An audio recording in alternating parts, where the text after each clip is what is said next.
যেই পরিমাণের অত্যাচার ফেরাউন করেছিল, এই বর্তমান জামানার এই লেডি ফেরাউনও সেই পরিমাণ অত্যাচার ভয়াবহ চক্রান্ত চালিয়েছিল। প্রিয় ভাইরা আমার, আল্লাহ পাক রব্বুল আলামিন ফেরাউনের আলোচনা বারবার করার পিছনে আরেকটা লক্ষ্য হচ্ছে, পৃথিবীর বুকে যত বড় বড় জালেমরা আসবে, আল্লাহ পাক রব্বুল আলামিন ওই জালেমদের নাস্তানাবুদ করার জন্য বারবার এই আলোচনা করেছেন। অতএব এই সমস্ত জালেমদেরকে শিক্ষা করা উচিত, শিক্ষা নেওয়া উচিত যে আমরা যারা জুলুম করতেছি, আমরা যারা অন্যায় করতেছি, আমাদের অবস্থাও ফেরাউনের মতোই হবে। কোরআনে কারিমের ভিতরে বারবার ফেরাউনের আলোচনা করেছেন। এত আলোচনা অন্য কোন জালেমের বিরুদ্ধে করেন নাই, বারবার শুধু ফেরাউনের আলোচনা করেছেন। সমস্ত মুফাসসিরিনে কেরামের একটা মত হচ্ছে, বারবার ফেরাউনের আলোচনা করার কারণ হচ্ছে ফেরাউনের মতো জুলুম অন্যায় অন্য কোন রাজা বা সারা প্রতিষ্ঠা করেন নাই।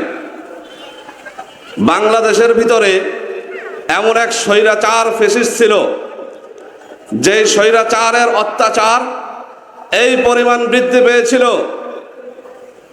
যেই পরিমাণের অত্যাচার ফেরাউন করেছিল, এই বর্তমান জামানার এই লেডি ফেরাউনও সেই পরিমাণ অত্যাচার ভয়াবহ চক্রান্ত চালিয়েছিল।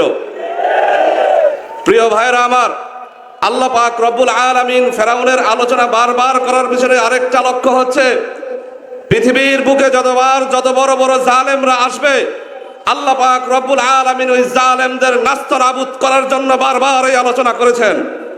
অতএব এই সমস্ত জালেমদেরকে শিক্ষা করা উচিত, শিক্ষা নেওয়া উচিত যে আমরা যারা জুলুম করতেছি, আমরা যারা অন্যায় করতেছি, আমাদের অবস্থাও ফেরাউনের মতোই হবে। এই জন্য বাংলার ছাত্র জনতা ঐক্যবদ্ধ হয়ে এক আন্দোলনের নাম দিয়েছিল বৈষম্য ছাত্র আন্দোলনের মাধ্যমে। শুধু আমরা দেখতেছি বৈষম্য ছাত্র আন্দোলন, আসলে এর পিছনে অনেক সর্বসাধারণ মানুষ, ওলামায়ে কেরাম, ছাত্র আন্দোলন, ইসলামী আন্দোলন সহ সকলেই আমরা ঐক্যবদ্ধ ছিলাম।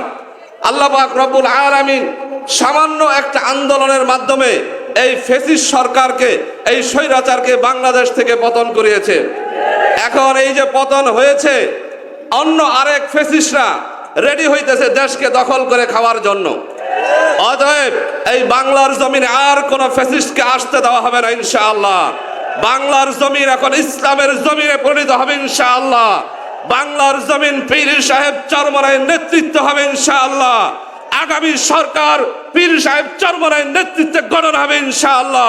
আল্লাহ তাআলা আমাদেরকে কবুল করেন। ওয়া মা তৌফিক ইল্লা বিল্লাহ।